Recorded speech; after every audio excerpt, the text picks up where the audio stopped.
Boa.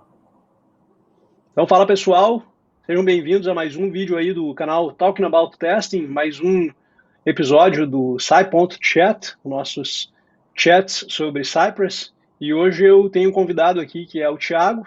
O Thiago é Quality Engineer na Red Hat. O primeiro Sci.chat que rolou foi com a Nana, que também trabalha junto com o Thiago.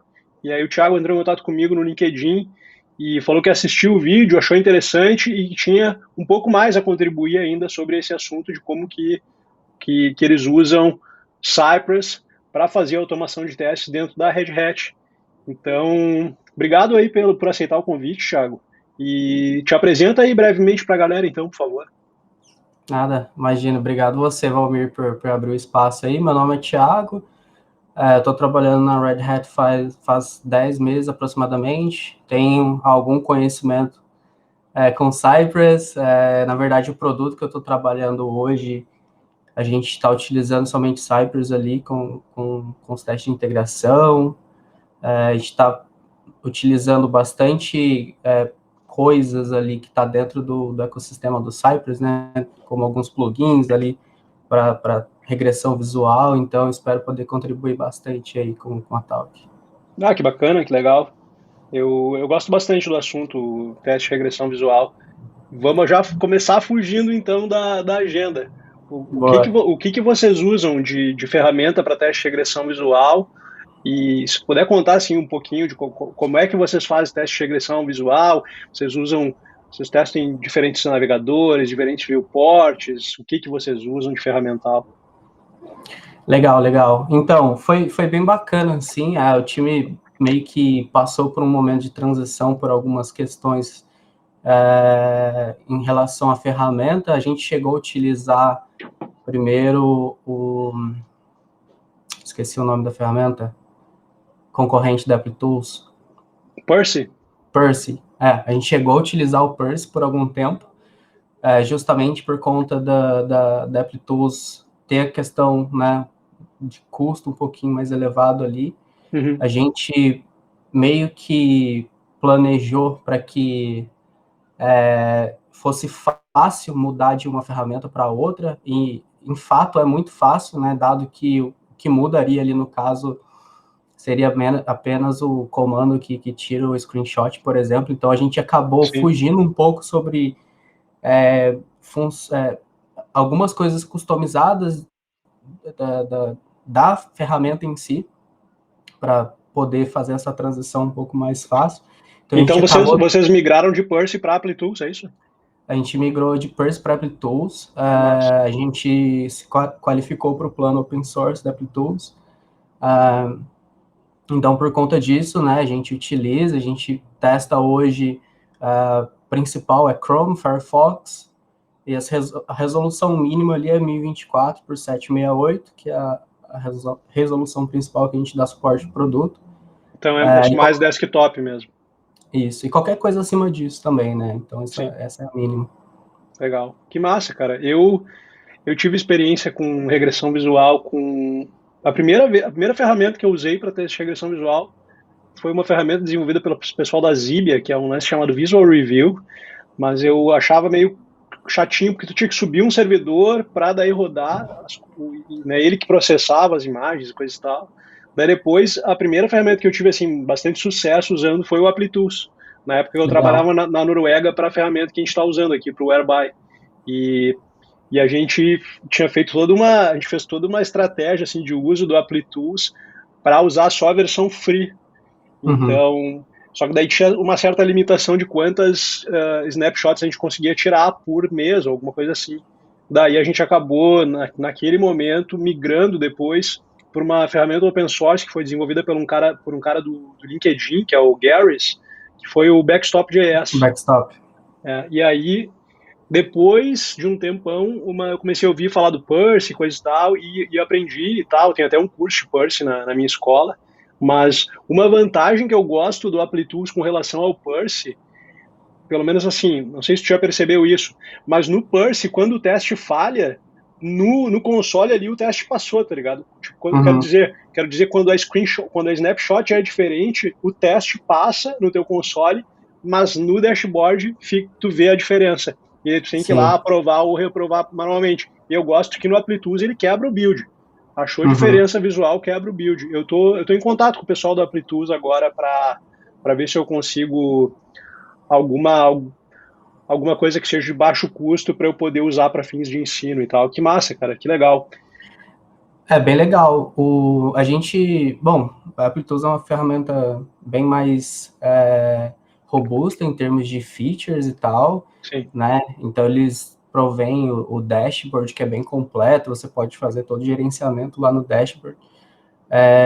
Mas todas as funcionalidades que você pode fazer lá no dashboard, você pode fazer também via código, né? Você pode transformar isso no código. A gente está tentando fugir um pouco dessas customizações justamente por conta disso, né? Se a gente precisar mudar amanhã, voltar para o Percy, a gente está mais fácil, assim, para poder mudar. Saquei.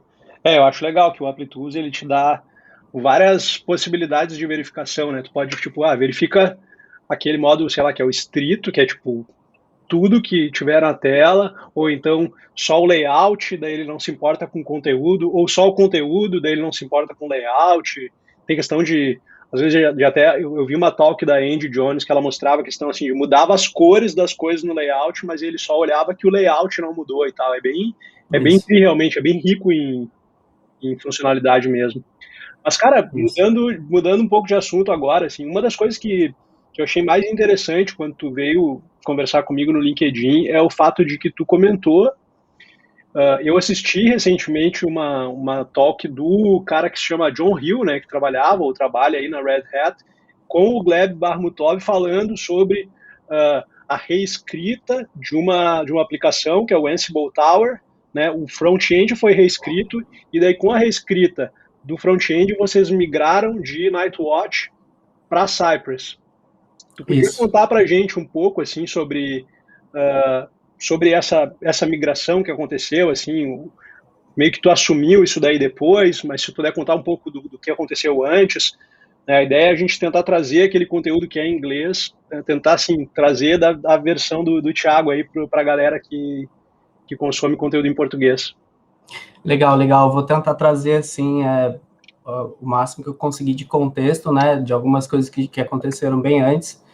Mas é isso mesmo, basicamente o Ansible Tower, que é o produto, ele passou por um momento em que as pessoas de produto decidiram fazer a reescrita dele, né, utilizando uma stack mais moderna e também seguindo uma biblioteca de componente que é o Paranfly, não sei se você conhece, mas a Red Hat comprou. Legal. Então ela está padronizando todos os produtos usando Paranfly. E aí, né, enfim, algumas decisões de arquitetura, tecnologia, a gente tinha uma pequena suite de testes em Nightwatch, que acabava rodando, e nesse momento o pessoal acabou, né, tomando uma decisão ali, putz, vamos tentar olhar para o mercado e ver o que a gente tem de opção em termos de o que está mais sendo usado, quais são as vantagens, desvantagens. E aí, basicamente, foi feita uma pesquisa, né, uma POC, usando o Nightwatch, o Cypress e o Jasperpeter, comparando algumas coisas, assim, alguns contextos, né? Por exemplo, como que é a curva de aprendizagem? Como que é a comunidade por trás dessa tecnologia? Como que isso pode escalar? Sim.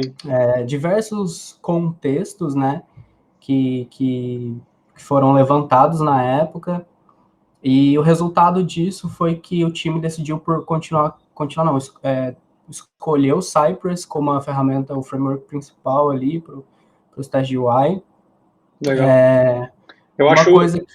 Desculpa, eu queria só falar uma coisa que eu achei muito legal quando eu assisti a talk do John com o Gleb, nessa parte das provas de conceito com as 3 ferramentas, eles comentam, o John comenta que não é tipo, eu manjo de Cypress, vou fazer a prova de conceito de Cypress, né? Eu manjo de Cypress, então eu vou fazer a prova de conceito de Nightwatch. O cara que manja de Nightwatch vai fazer a prova de conceito de Puppeteer, e o cara que manja de Puppeteer vai fazer a prova de conceito de Cypress, né? Então eles fizeram todo essa questão assim para tirar qualquer viés, né?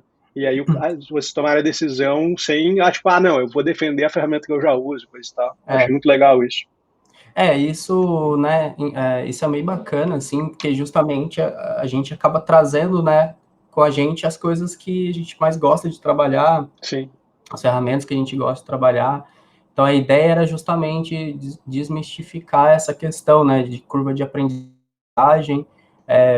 Você tem esse framework aqui, agora vai olhar a documentação, explora aí o que você tem aí, vamos ver, ó. A ideia foi implementar um CRUD específico para uma área da aplicação lá, e era bem simples, assim, né, então, com essas operações já era meio que fácil de determinar ali, eu senti dificuldade em procurar documentação, para implementar isso e tal.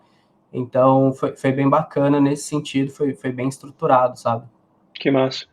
Mas tu podia contar para a galera só um pouco assim do o que faz o Ansible Tower, o que é esse produto, para que serve? Claro. O Ansible o Ansible Tower, na verdade, é uma ferramenta visual, né? Você consegue logar, tem um dashboard onde você consegue gerenciar toda a automação da sua aplicação, da sua empresa. Então, você pode criar diversos recursos, playbooks e automatizar toda a infraestrutura da sua empresa, né? Você pode fazer isso só com o Ansible, através de linha de comando, escrevendo os playbooks em YAML, mas o Ansible Tower é justamente uma interface de usuário que interage com o Ansible e provê toda essas funcionalidades. Digamos que seria uma versão no code para tu escrever infraestrutura com Ansible, por exemplo. Exatamente. Então, a gente dispõe de API e de uma interface gráfica, onde você pode criar e controlar toda a automação da sua empresa, né? Basicamente é isso. Cara, tu comentou um pouco da questão de que um dos pontos decisivos entre Nightwatch, Puppeteer e Cypress foi a questão de facilidade de encontrar as coisas na documentação. Isso é uma coisa que normalmente quando eu converso sobre Cypress com qualquer pessoa eu gosto de perguntar, né? Qual é a tua impressão, assim, o que tu acha da documentação do Cypress? E quando tu tem um problema, é a documentação o primeiro recurso que tu utiliza para tentar resolver o teu problema e depois tu vai para algum outro recurso se não tá lá? Conta um pouco da tua experiência aí com relação à documentação do Cypress. Cara, assim, a documentação do Cypress eu acho que é uma das maior diferencial, assim, do produto, sabe? Se você olhar bem, você percebe que a documentação foi escrita pensando realmente no uso da coisa, sabe? Então, tipo, a documentação da API é muito completa, tem diversos exemplos, é muito simples de entender, né, a estrutura de como está organizada a documentação. O próprio Gleb e o time do Cypress, eles têm o Cypress Real World repositório que eles mantêm, que é tipo, como, né, porque essa é uma das perguntas que eu acho que toda a galera tem, né, como é que eu faço isso aqui, como é que eu vou escalar esse framework aqui para o projeto, num projeto real, uma coisa grande. Eu achei muito legal que no início eles tinham só aquela Kitchen App, né, que era vários pedacinhos de aplicação, mas não era uma coisa toda, né? E daí a Real World App é realmente assim, né? Tipo, é tudo integrado com funcionalidades que a gente está acostumado em aplicações um pouco mais complexas, né? Com integrações, com até um banco de dados, que é um banco de dados LowDB, né? Mas mesmo assim tem um certo banco de dados lá só em arquivo e coisa e tal, mas eu acho isso realmente, e é legal que é evolutivo, assim, né? Eles nunca param porque tá sempre lançando nova funcionalidade, então, tipo, eles têm que sempre manter a documentação atualizada, até questão que eu acho importante pra caramba, migrações, né? Quando tu deprecia uma certa funcionalidade, documentar bem direitinho o que tem que fazer para, sei lá, migrar do route to para o intercept, por exemplo. A gente está nesse caminho aí. Que legal. Então, a documentação ajuda bastante nisso, né, cara? Então, você percebe que o onboarding, assim, a galera que está um pouco mais acostumada a ler um pouco de documentação em inglês, não sente tanta dificuldade, assim, se você seguir a documentação, ela vai te levar, assim, te dar mais contexto, explicar corretamente, enfim, uma coisa que eu acho muito bacana é que no final de cada página tem os relateds, né, que são coisas que podem ser relacionadas, podem ter algum tipo de relação de alguma forma. Então, às vezes, por mais que você não achou aquilo ali, né, tem uma outra opção ali. Sim. Enfim, então a documentação realmente é muito boa, assim. Massa. Cara, uma outra coisa que eu fiquei curioso sobre, né, nesse bate-papo que a gente está tendo, é o fato de que vocês, na Red Hat, vocês utilizam o dashboard do Cypress, certo? Isso. Tu podia contar um pouco, assim, porque muita gente usa o Cypress, só o produto ali, a versão open source dele, para criar os seus testes, executar, e não é todo mundo que usa o Cypress que paga pelo dashboard do Cypress, né? Que tem toda uma questão de... Eu queria que tu contasse assim, um pouco das funcionalidades que vocês mais usam, dos diferenciais que vocês conseguem ter pelo fato de usar o dashboard, assim, contar um pouco da tua experiência sendo uma empresa que paga pelo dashboard do Cypress. Então, na verdade, a gente tem dois planos, na verdade, a gente tem um plano open source, que a gente também se qualifica para o open source deles, Sim, então, claro. mas a gente acaba pagando por um outro serviço.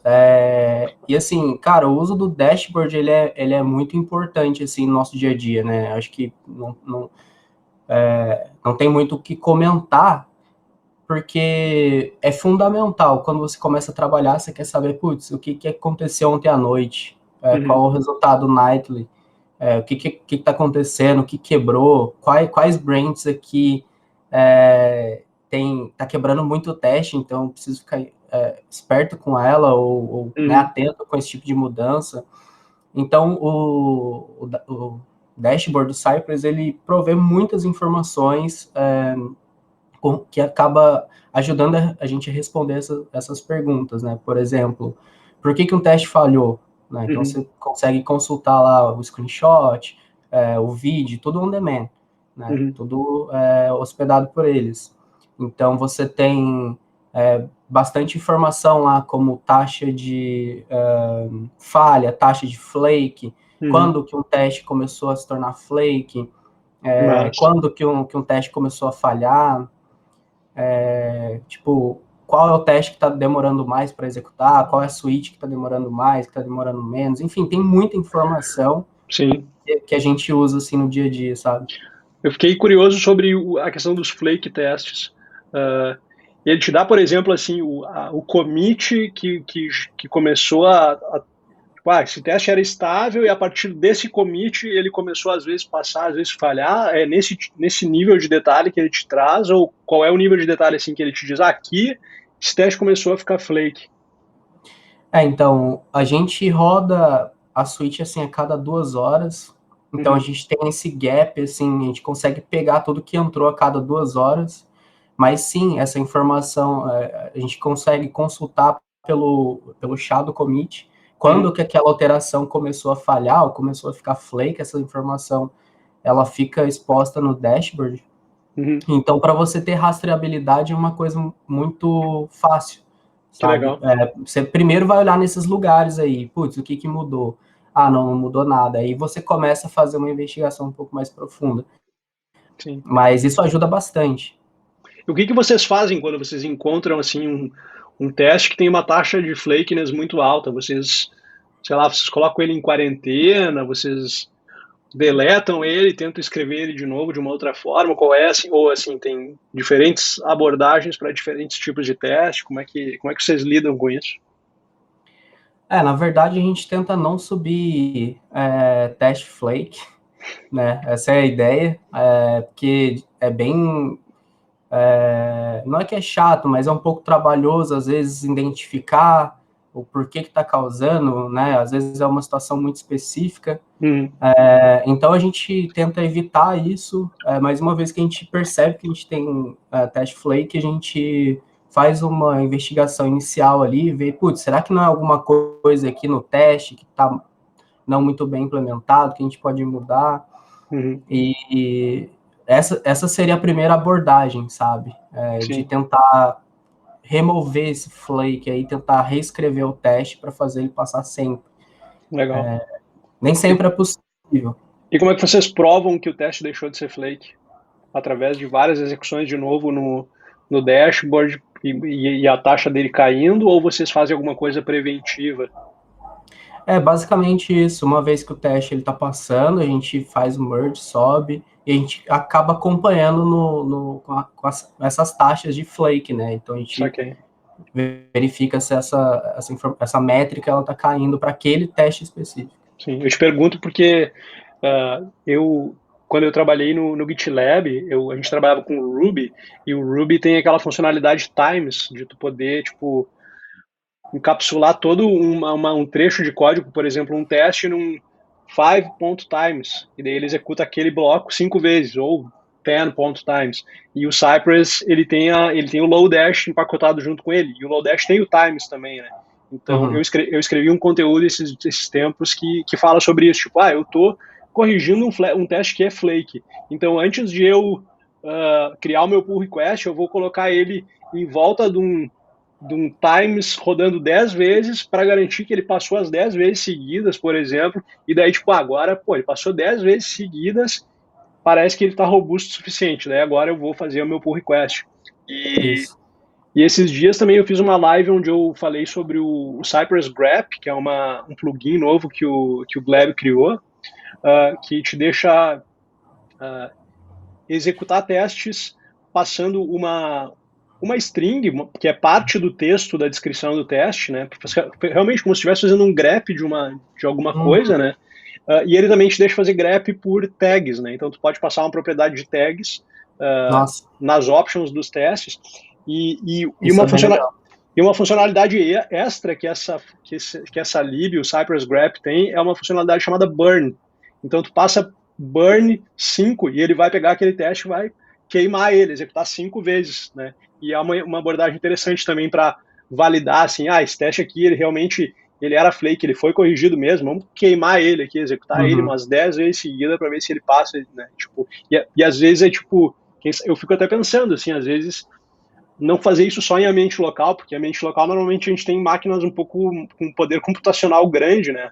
Como é que isso se comporta num continuous integration? Então fazer às vezes uma rotina de burn, quem sabe para um caso específico de correção de teste flake. Bem legal, é bem legal isso que você falou. A gente acaba rodando ele várias vezes local mesmo, mas eu ainda não olhei esse plugin, fiquei até curioso. Eu sou muito fã, assim, de todo o ecossistema que está em volta do Cypress, né? Uma delas é o plugin.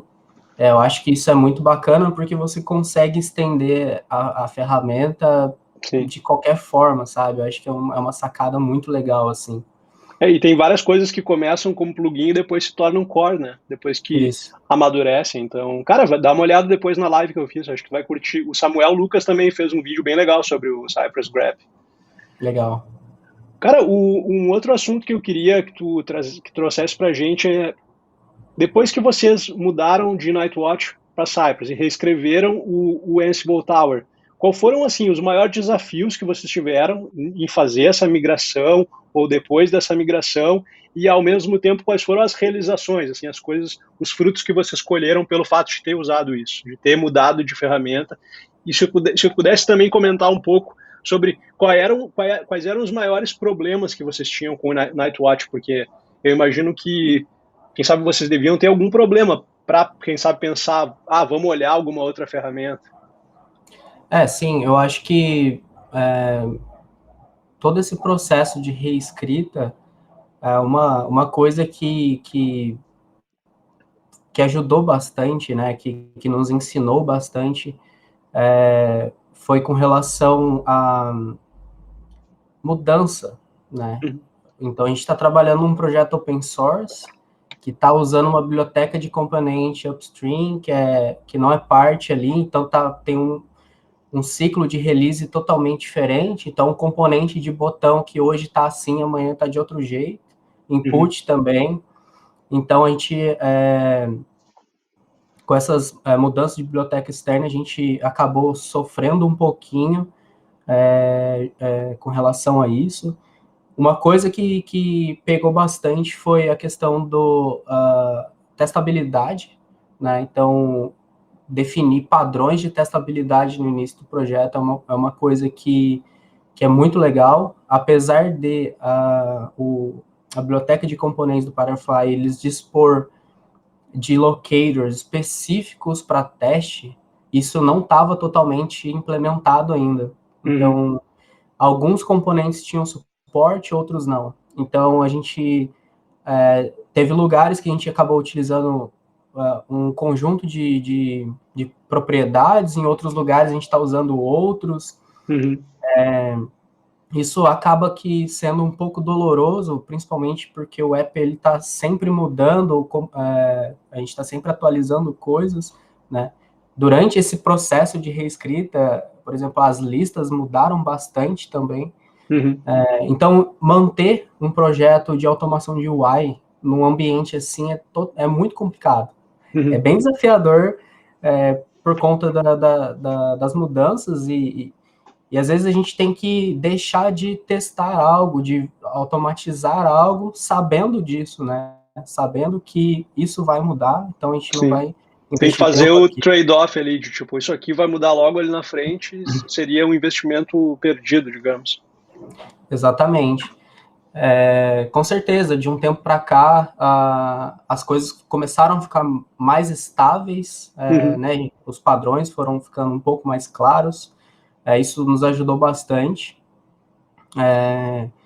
A gente, assim, uma das coisas boas foi que a gente conseguiu, de fato, ajudar os desenvolvedores durante esse processo de reescrita, né? A gente agregou mais confiança para eles, para o time, na verdade, para todo mundo, para confiar nos testes. E assim, uma coisa que foi muito legal foi como a gente foi agregando, né? Testes de regressão visual, a gente tem alguns testes, não muita coisa, mas a gente tem alguns testes que navegam entre páginas, forms, usando só o Keyboard Navigation, por exemplo.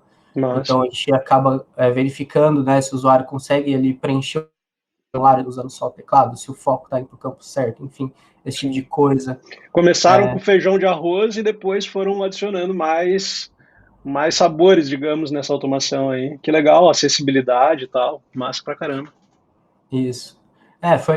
Foi bastante assim, a gente, se fosse para escolher uma coisa, acho que a confiança, né, na alteração foi uma coisa que agregou bastante, assim.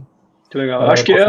Acho que é um dos pontos mais importantes, né? No fim das contas, a gente faz teste para a gente se sentir seguro de que quando eu fiz uma mudança e o pipeline passou e está tudo verde, eu posso realmente, assim, né, cruzar os braços, ir para casa e não vai explodir o que eu acabei de criar, porque tipo, a gente tem uma certa cobertura. Então, acho que esse ponto, se vocês conseguiram aumentar a confiança, missão cumprida, né? Cara, uma última coisa que, antes da gente chegar para a última pergunta que eu tenho, mas eu fiquei interessado que você falou da testabilidade. Tu podia dar um ou dois exemplos do que vocês fazem para adicionar testabilidade nessa aplicação que vocês estão testando com Cypress? Claro. Então, por exemplo, como eu disse, a biblioteca de componente, ela implementou a possibilidade de você adicionar locators específico para propósito de teste, né? Porque um erro muito comum que a gente acaba fazendo, assim, é confiar em locators pobres, sei lá, area label, classe, muitas vezes. Isso acaba sendo difícil de manter, né? Muitas vezes isso pode mudar, isso não serve ao Muda o propósito. estilo da aplicação, quebra os testes.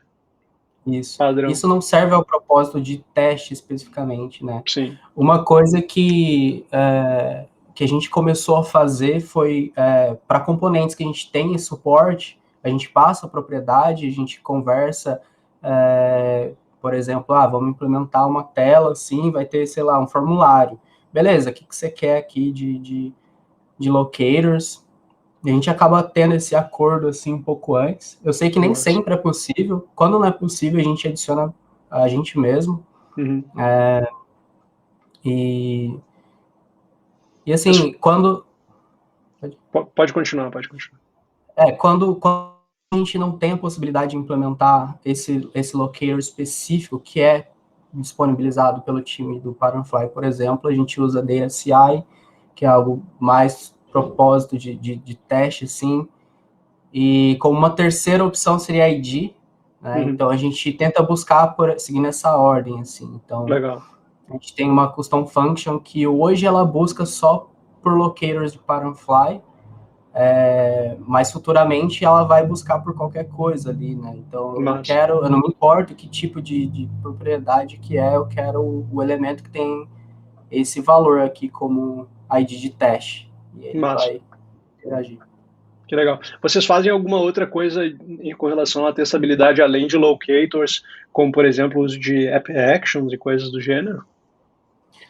A gente tem sim alguns app actions que acabam criando massa de teste, que acaba performando ações comum para gente. Eu tava até assistindo seu vídeo sobre app actions e custom commands, achei muito legal. Obrigado. Realmente não entendi a diferença entre um e outro. E hoje está muito mais claro. Uma coisa que o projeto acabou crescendo organicamente, então a gente colocou muita coisa dentro de commands.js e ficou lá, assim, sabe? E agora a gente está numa situação em que, putz, vamos começar a melhorar um pouco essa estrutura, dividir responsabilidade. Então, a gente tem várias funções comuns em diferentes páginas que a gente está agregando em um lugar só. E o teste ele não precisa saber como é feita essa ação, ele só executa ela. Isso para dar manutenção é muito melhor, né? Então, se mudar alguma coisa, a gente muda em um lugar só. Enfim. Legal. Tiago, e quais são, assim, se tu pudesse contar aí, quais são os próximos passos, né? Tu contou mais ou menos até onde vocês chegaram. Vocês têm algum roadmap do que vocês pensam em continuar a fazer, o que vocês pensam em fazer, alguma coisa que vocês não estão fazendo hoje com o uso do Cypress, ou continuar fazendo alguma coisa e evoluir mais, assim, se tu tem alguma coisa nesse sentido para contar aí? Cara, a gente começou, a gente tem alguma cobertura de teste visual, alguma cobertura de teste de acessibilidade, a gente tem, também está utilizando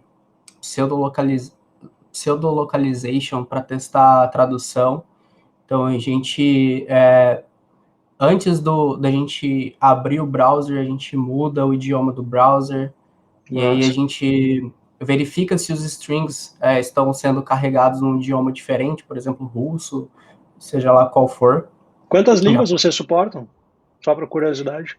Cara, uma boa pergunta. Eu acho que eu não tenho na minha cabeça aqui, mas é entre 4 ou 5 línguas.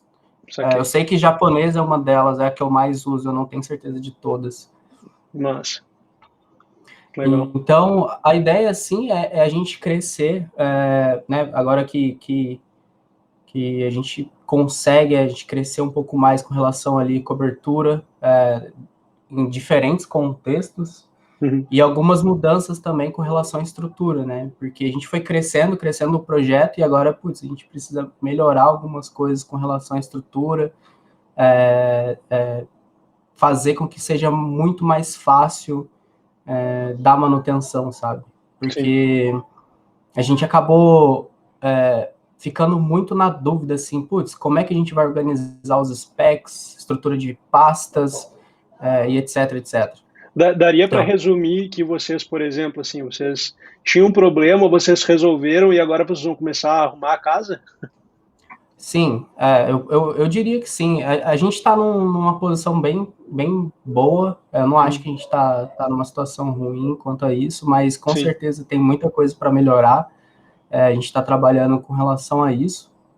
Uma coisa que eu acho interessante, que talvez eu gostaria de tentar, seria testar algum tipo de performance utilizando o Lighthouse, por exemplo, Sim. fazer uma POC nesse sentido, né, ver com relação. Esses dias eu estava olhando que tem plugin para teste de performance de front-end com o Lighthouse. Eu estava pensando em dar uma brincada com ele também. Sim. Então, aí tem algumas coisas que a gente pode pensar em melhorar, em expandir também, né, a cobertura Mas, de teste. legal. Thiago, brigadão, cara. Foi um papo muito legal, muito rico, assim. Eu acho que conseguiu agregar. A gente poderia dizer que esse papo aqui foi uma continuação do primeiro Sai.chat que eu tive com a Naná. Então, bacana, assim, ver o teu ponto de vista, trazer um pouco mais de contexto também sobre o produto e coisa e tal. Tem uma coisa que, na real, eu acabei não... Eu queria te perguntar e acabei não perguntando. Na parte do dashboard, vocês usam recurso de paralelização para executar os testes em paralelo, onde ele otimiza a execução por conta própria? Isso, tipo, a gente roda os testes em paralelo, a gente usa 17 processos para Caramba, rodar. Então, é aproximadamente hoje 300 testes, e eles rodam em menos de 10 minutos, coisa boa. dependendo, dependendo de quantos testes falhando a gente tem, porque a gente tem retry de duas vezes, né? Então, isso influencia na duração final ali, Claro. mas a maioria das execuções termina entre, sei lá, 10, 12 no máximo. Que massa. Coisa boa. Coisa boa. Pô, 10 minutinhos, um pipeline de 300 testes é um É, pipeline. a Com gente tem que... certeza tem espaço para melhorar, mas assim, é rápido, né? Pô, 300 Sim, testes. sim, tem... De novo, a gente tem bastante espaço para melhorar com relação a isso. Uma coisa que nos ajuda é justamente o que o dashboard do Cypress oferece, né?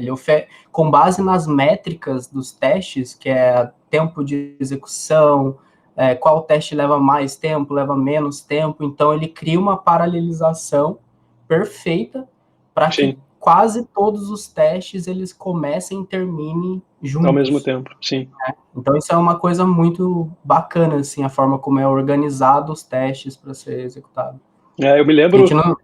eu me lembro na época que eu trabalhei na Noruega, que a gente fazia meio que na mão, assim, a gente calculava quanto tempo levava cada teste, e daí a gente combinava na mão, assim, o que ia executar em cada máquina, e tipo, tu ter isso de mão beijada, assim, sempre ele, qual foi a última vez, quanto tempo levou esse aqui, combina a combinação mais perfeita ali, roda que vai acabar mais ou menos tudo ao mesmo tempo, é uma mão na roda. Sim, e a gente tem tudo isso, né? Então é uma coisa que acaba agregando muito, assim. Eu Não acho é uma... Eu acho interessante também o ponto de que tem uma galera que fala assim, tipo, eu não uso o dashboard porque é pago, mas eu estou começando a experimentar com o Sorry Cypress, que seria, digamos, uma alternativa open source do dashboard. Mas a galera às vezes não pensa que o Sorry Cypress, tu tem que ter um recurso computacional para ele estar rodando. Tu tem que pagar por esse Isso, recurso computacional. Tu vai ter que exatamente. subir uma EC2 na Amazon lá e ela vai custar dinheiro para ti e tu vai ter que dar manutenção, Vai né? ter que dar manutenção. Quando sair uma nova release, tu vai ter que atualizar se tu quer te manter com as novas versões, com as novas funcionalidades. E a galera às vezes não pensa nisso, né? Tipo, fala: é open source, é grátis". Tipo, open Uhum. source e grátis são coisas diferentes, né? Tipo assim, se tu tem, eu me lembro, eu usava no Airby, a gente usava GoCD para Continuous Integration. É open source, mas as máquinas onde rodavam o nosso servidor e os nossos agentes, a gente pagava por elas, não era grátis. Exatamente. As pessoas, assim, é um valor agregado muito grande, né? Sim. Então, E é uma questão de é, custo-benefício, né? Tipo, se o benefício que o negócio te dá é maior do que o custo que tu paga por ele.